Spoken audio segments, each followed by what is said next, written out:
For the past 18 to 12 months, I've almost exclusively been drawing animals.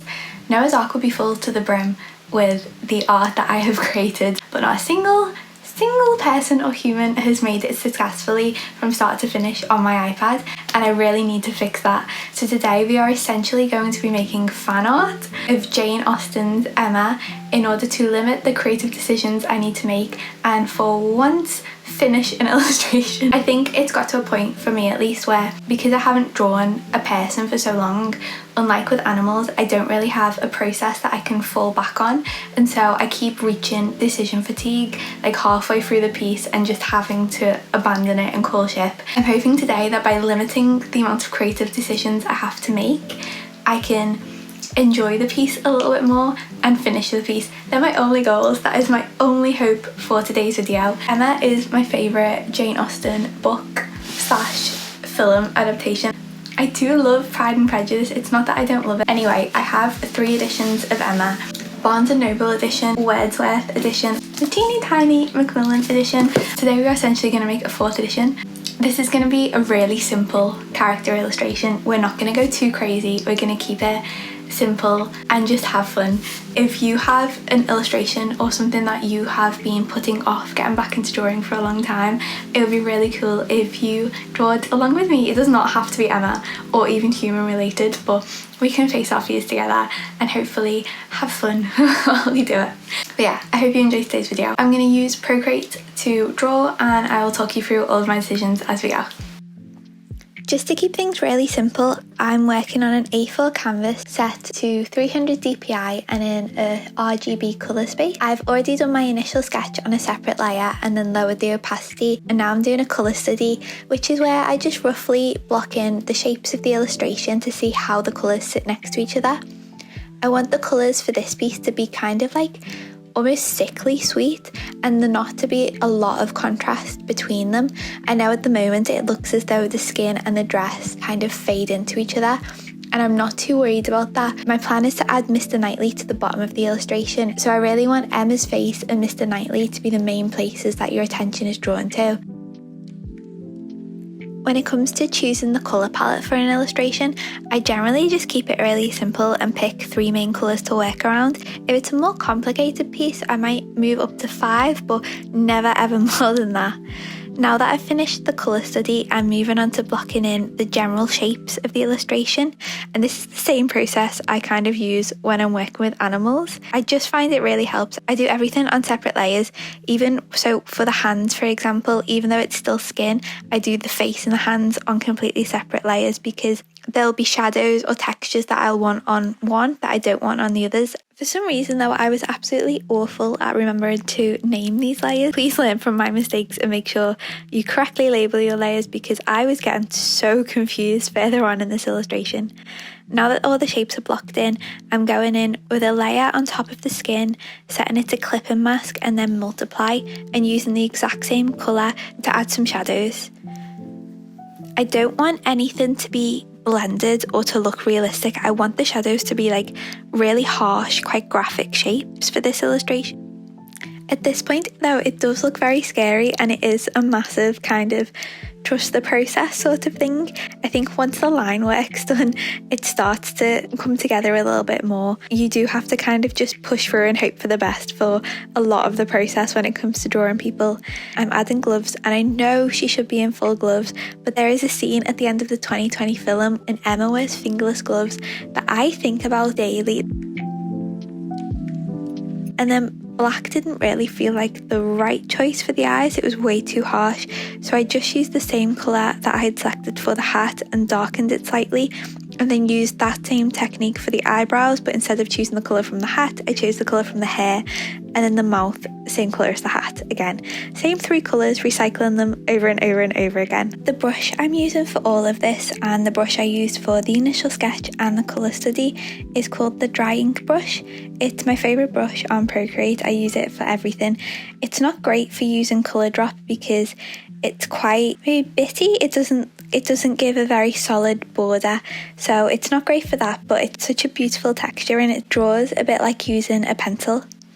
I'm going in with the same colour that I used for the hat and then just lowering the opacity for rosy cheeks and a nose, and then adding that to her chin and her elbows as well.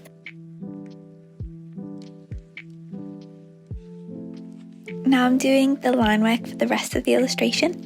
I don't generally do line work, it's not something I usually include in my illustrations. I usually rely more on the contrast between colours, but I think it worked really well for this style of illustration and to allow me to keep the colours as simple and as muted as possible. I'm doing all of the line work on the same layer, and I've set it to multiply just so it kind of changes slightly as it goes over the different colours.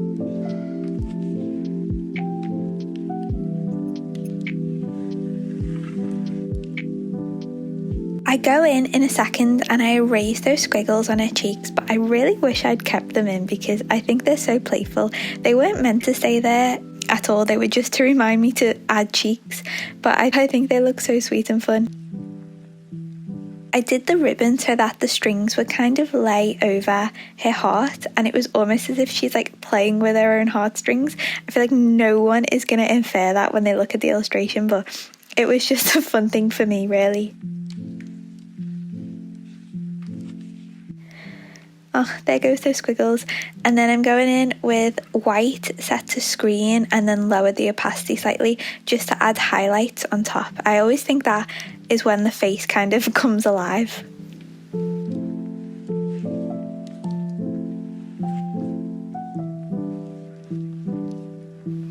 One thing I like to do with my line work is not have it completely solid all the way around. I like to leave little gaps and leave some things untouched so that it doesn't look too overdone or too neat.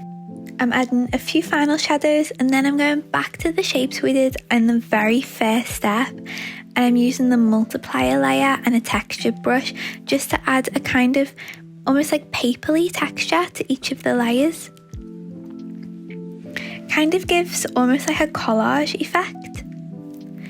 And then I'm going in and finishing the cherry. I really had so much fun illustrating the cherry. It felt much more in my comfort zone and like my normal illustrations. If you've watched any of my previous videos where I was working on a children's book illustration, the way I illustrate this cherry is very similar to how I usually illustrate like mushrooms or little hats on mice, and it was really comforting just to add that little detail in. And then it was finally time for the hair, which, if I'm being completely honest, might have been my favourite part of this entire illustration. Regency era is one of my favourite periods in history for beauty and fashion. I think the hair is so playful and so fun in this era, and if I could get away with wearing my hair in ringlets every single day, I absolutely would. I definitely prefer, and I think it's much easier to draw curly hair or hair especially in ringlets because there's so much body to it and you can really play around with shadows and highlights, and it's basically what I'm doing in this layer. I've added a layer on top of the hair.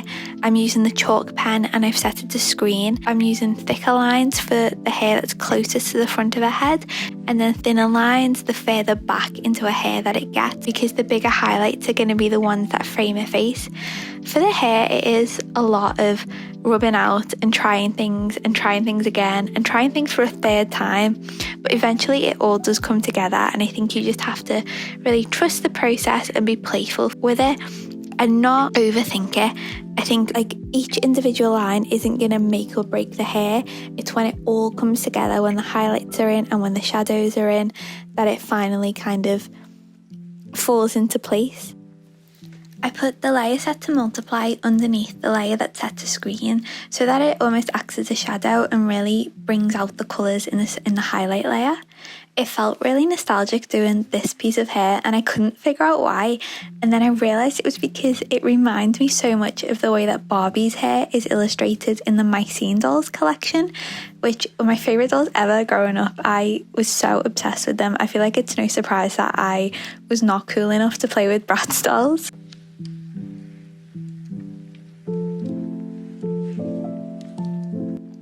I think it's so joyful being able to look at your own work and kind of pinpoint where the influences for your specific art style comes from. For like the Mycene dolls, for example, and I know the way I draw fruit is influenced from Fantastic Mr. Fox, and it's so nice. I think especially a lot of artists who are just starting out, it can feel like a lot of pressure to find your art style straight away.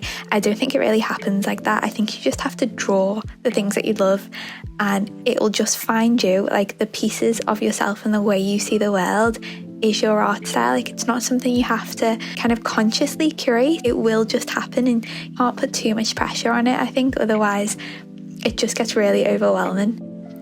I'm adding some shadows to the puff sleeves of the dress. Again, I didn't want this to be like hyper realistic or even semi-realistic. I want it to be like really graphic, bold shape, same way that I added shadows to her face. I think it's just a really fun effect, and this entire illustration is meant to be like quite flat, and I think it works really well. Adding little seam details, just making it look as though it's being kind of like a running stitch at the end of fabric or where two pieces of fabric would meet. And then again with the buttons, I'm keeping it really simple, just like a very abstract idea of what it would be in the most simplest form that it can be, so that you know what it is without too much detail. And then I might be pronouncing this incredibly incorrect, but I'm using the Turpentine paintbrush to add a screen layer over the top of the dress to give it almost like a weaved fabric. I filmed the entire process of doing this title, but I cannot find it. I just used a font to add Emma and Jane Austen, and then I added the clipper mask over the top and a textured brush and the same colour as her hair to give it a kind of golden effect. And then it was finally time to add Mr. Knightley to the bottom of the illustration, which I've been so excited for. I'm using the pose from the 2020 film after he realises his feelings for Emma and they dance at the ball and he goes home and completely and utterly falls apart. I think it's such an iconic moment, and I just love it every time it comes on. But I'm using the exact same technique that we used for Emma at the beginning and just blocking in all of the shapes. I didn't include Knightley in the original colour study because all of his colours I'm just pulling directly from Emma. I'm using the whites that we used as highlights on Emma for his shirt and his socks. I'm using her hair colour for his waistcoat, her eyebrow colour for his trousers, and her eye colour for his shoes.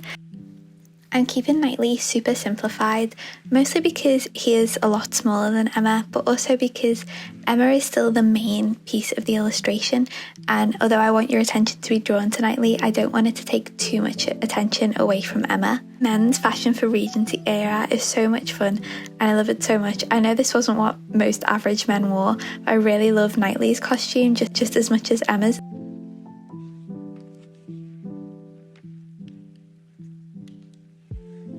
I'm using a very light pink as the shadows against white. I think it works really well. Depending on the piece, I'll usually use a very pale pink or a very pale purple when I'm doing shadows on white. I never really use grey. I don't think it looks as good. Black and grey I tend to stay away from. And even solid white, I don't really use. The white that I'm using in this illustration is just a really, really desaturated pink. I really like using yellow and brown next to each other as well because it makes the yellow look golden, which is something I learnt from Sleeping Beauty actually.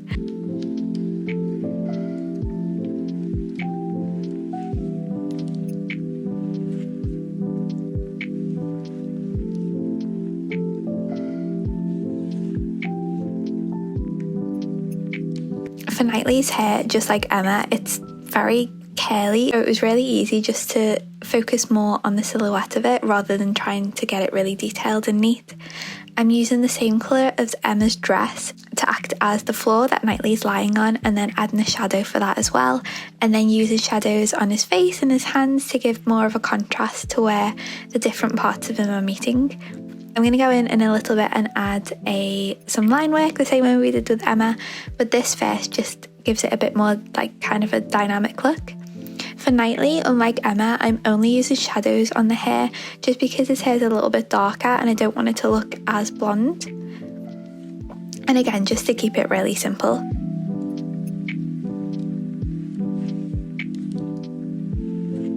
And then I'm going back with Emma and working on some more line work, but this time instead of just outlining shapes, I'm being a lot more playful and a lot more fluid with the line work, and rather than trying to just outline things, I'm more of using it almost like an extra shadow in a way to draw your attention to kind of the playfulness of the hair and the texture of certain pieces.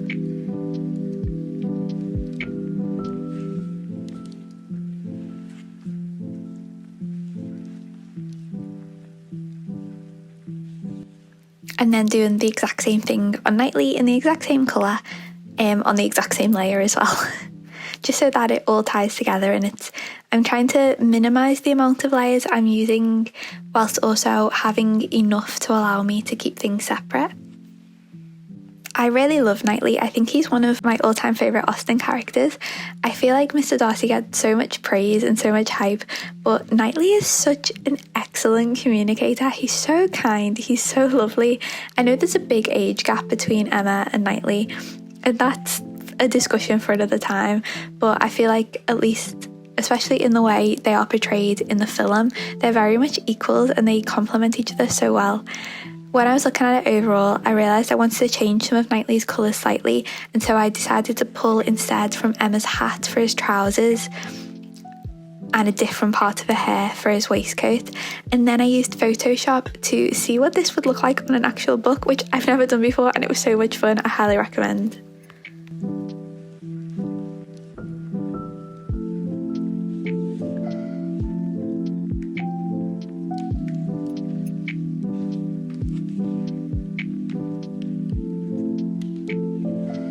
Thank you so much for watching this video.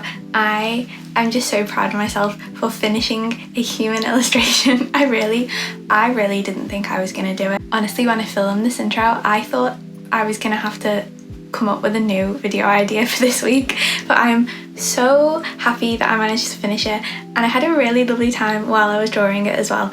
Watching that film always feels like such a hug. It's so funny. But yeah, thank you so much for watching today's video. If you like it, please consider giving it a like and subscribing. I upload a new art video every week, and yeah, we have fun.